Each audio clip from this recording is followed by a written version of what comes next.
నేను అడుగుతా ఉన్నా బుడ్డా రాజశేఖర రెడ్డి, నీ జీవితంలో నా పైన తప్పుడు కేసు బడాయించేది తప్ప నా పైన ఈ రోజు వరకు కేసు లేదు. నీకు తమ్ము ఉంటే నన్ను అరెస్ట్ చేయించుకో, జైలు పోవడానికి కూడా సిద్ధమని కూడా తెలియజేస్తా ఉన్నా.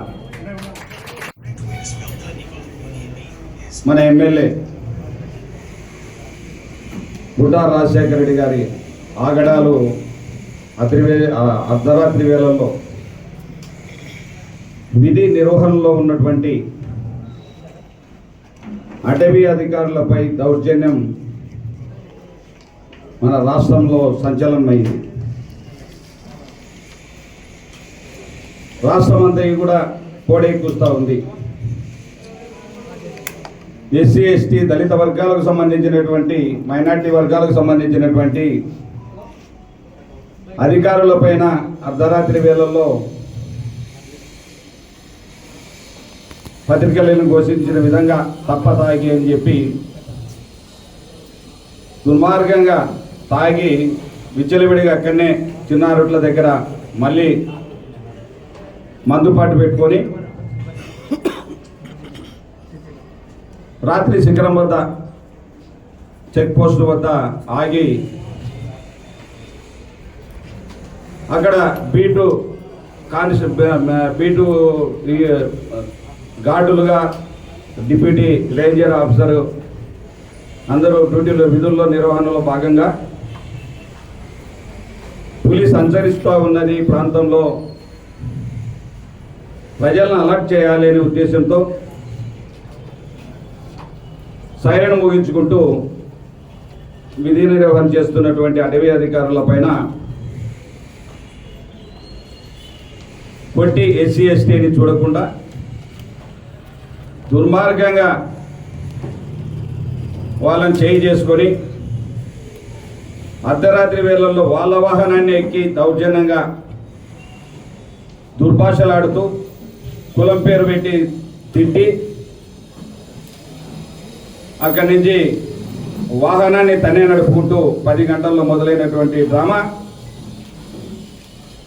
అర్ధరాత్రి 2 గంటల వరకు కూడా కొనసాగిస్తూ రవి అనే మంత్రి గొడ్డిపాటి రవి గెస్ట్ హౌస్ తీసుకెళ్ళి అక్కడ ఎస్టీ కులానికి చెందినటువంటి రాములు నాయక్, చెంచు కులానికి చెందినటువంటి ఆయన పేరు గురువయ్యను దారుణంగా హింసించి దుర్భాషలాడి బజార్ల వెంట శ్రీశైలంలో తిప్పుతూ రోడ్ల వెంట తిప్పుతూ దుర్మార్గంగా సభ్య సమాజం తలదించుకునే విధంగా వీరి ప్రవర్తన చూస్తే మనమందరం ఆంధ్రప్రదేశ్ రాష్ట్ర ప్రజలందరం కూడా సిగ్గుపడాల్సిన అవసరం ఉంది. ఒక కేసు కట్టారు. అది ఏం కేసు అంటే కొండం తవ్వి కనబడినట్టుంది. ఏదో చేస్తాడు చంద్రబాబు నాయుడు, తోలు తీస్తా తప్పటికేస్తా అని బెదిరిస్తా ఉన్నాడు. ఈసారి ఖచ్చితంగా బుడ్డా రాజశేఖర రెడ్డి పైన చర్యలు ఉంటాయని భావిస్తే చర్యలు లేవు కాదు కదా, కనీసం పిలిచి మందలించిన పాపాన్ని కూడా పోలా. టీవీలో యాక్షన్, అబ్బా కోపడతా ఉన్నారు సీఎం గారు, సీఎం గారు కోపడతా ఉన్నారు, రేపు సస్పెండ్ చేస్తారు పార్టీలో నుంచి. పవన్ కళ్యాణ్ గారు నిజంగా ఆయన ఏదో గొప్ప వ్యక్తి, మార్గదర్శకుడు, ఈ మీద కొత్త పదం ఎత్తుకున్నాడు, ఏదేది ఏమంటారు, సనాతన ధర్మం. కనీసం ఈ ధర్మాన్ని నెరవేరుస్తాడు, న్యాయం చేస్తాడు, దళితులకు న్యాయం జరుగుతుందని మేము భావించాం. ఎందుకంటే సనాతన ధర్మం తెలిసిన వాడు ఈ ధర్మం తెలియదా అని భావించాం.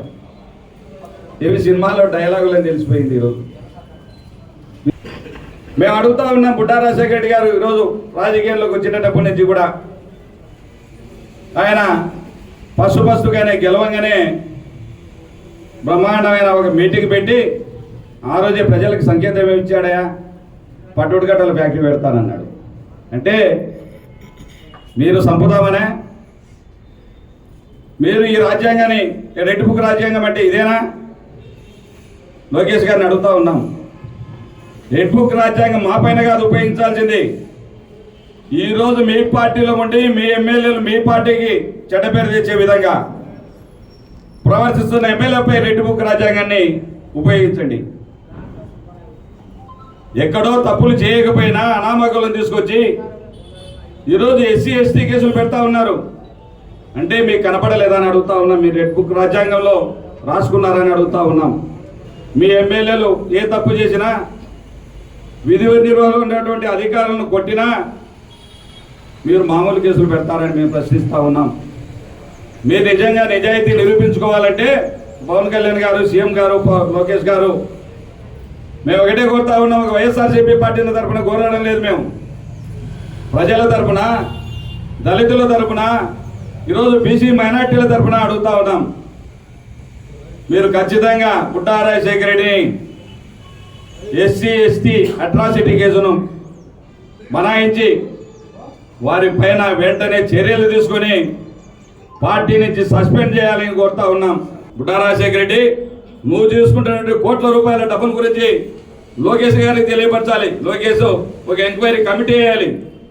ఈయన పైన, ఇతని దౌర్జన్యాల పైన, ఇతను చేస్తున్నటువంటి వసూళ్ల పైన నాకు ఈ రోజు వరకు కూడా ఒక కేసు లేదు.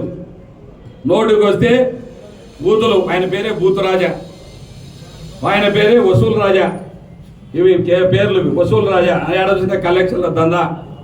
నేను ఒకటే చెప్తానా లోకేష్ గారికి, నిజంగా ఇతను ఈయన ఏ వ్యాపారం లేదు, ఇతనికి ఏ కాంట్రాక్ట్ చేయడు, అయితే 10 ఎలక్షన్లు చేసింటారు.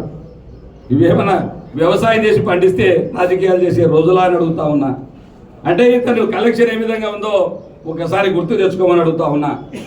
మీరు ఖచ్చితంగా ఇతనిపైన ఎంక్వైరీ చేయండి. ఇలాంటి వ్యక్తులు వస్తారు పోతారు మీ పార్టీకి. ఇలాంటి దుర్మార్గం ఆ రోజు కూడా జగన్మోహన్ రెడ్డి పార్టీలో గెలిచి తెలుగుదేశానికి వచ్చారు, డబ్బులు కమ్ముడు పోయాడు. ఆ రోజు కూడా మళ్ళీ నేను పోటీ చేయనన్నా నా భార్య ఆరోగ్యం బాగాలేదన్నాడు. మళ్ళీ డబ్బులు ఇస్తే మళ్ళీ పోటీలో నిలబడ్డాడు. ఇటువంటి బ్లాక్మెయిలర్ ఈరోజు ఇతని దౌర్జన్యాల గురించి మీరు ఎంక్వైరీ చేయండి. ఇతన్ని పార్టీ నుంచి ఖచ్చితంగా సస్పెండ్ చేయాలి. దళితులకు మేమున్నాం, మీరెవరు భయపడాల్సిన అవసరం లేదు.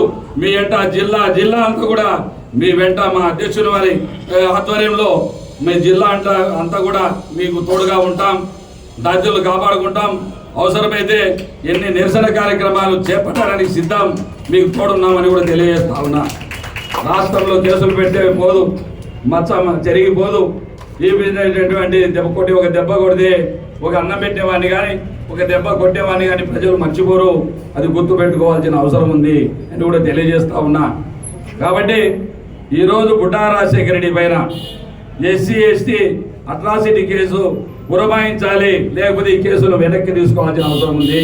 ఈ వేస్ట్ కేసులు, ఇవి ఊరికి ప్రజలను మభ్యపెట్టడమే, ప్రజలను వంచడమే, ప్రజలను మోసం చేయడం తప్ప ఈ కేసుల వల్ల ఒరిగింది లేదు. ఇది సినిమా అనుకుంటే నేనేం చేయలేము. ఇది ఒక సినిమా అని భావిస్తే ఇది ఒక తమాషా సినిమాలో డైలాగులు చెప్పినట్టు ఏదో భయపడిపోతారని కాదు. మీ నిజస్వరూపాన్ని చూపండి, మీ పార్టీ నిబద్ధతను పెంచుకోండి. మీరు ఖచ్చితంగా ఈరోజు మీ యొక్క వాళ్ళు పెట్టారు, జనసేన నాయకులు పెట్టారు, మా పవన్ కళ్యాణ్ గారు వస్తూ ఉన్నారు. Budda Rajasekhara SC ST atrocity ఎంత పెద్దవారైనా సరే చర్యలు తీసుకుంటా ఉన్నారు. శ్రీశ్వరాన్ని ఆశిస్తూ ఉన్నాం. వెంటనే బుడ్డా రాజశేఖర మీద కేసులు బనాయించి ఎస్సీ ఎస్టీ కేసులు వెంటనే మీరు అరెస్ట్ చేస్తారని భావిస్తూ ఉన్నాం. అదేవిధంగా ఇప్పుడు వెళ్ళి మేమందరం ఎస్పీ గారికి కూడా మెమరాండం సమర్పించడం జరుగుతుంది. నేను అడుగుతా ఉన్నా, బుడ్డా రాజశేఖర రెడ్డి, నీ జీవితంలో నా పైన తప్పుడు కేసు బనాయించేది తప్ప నా పైన ఈ రోజు వరకు కేసు లేదు. నీకు తమ్ము ఉంటే నన్ను అరెస్ట్ చేయించుకో, జైలు పోవడానికి కూడా సిద్ధమని కూడా తెలియజేస్తా ఉన్నా.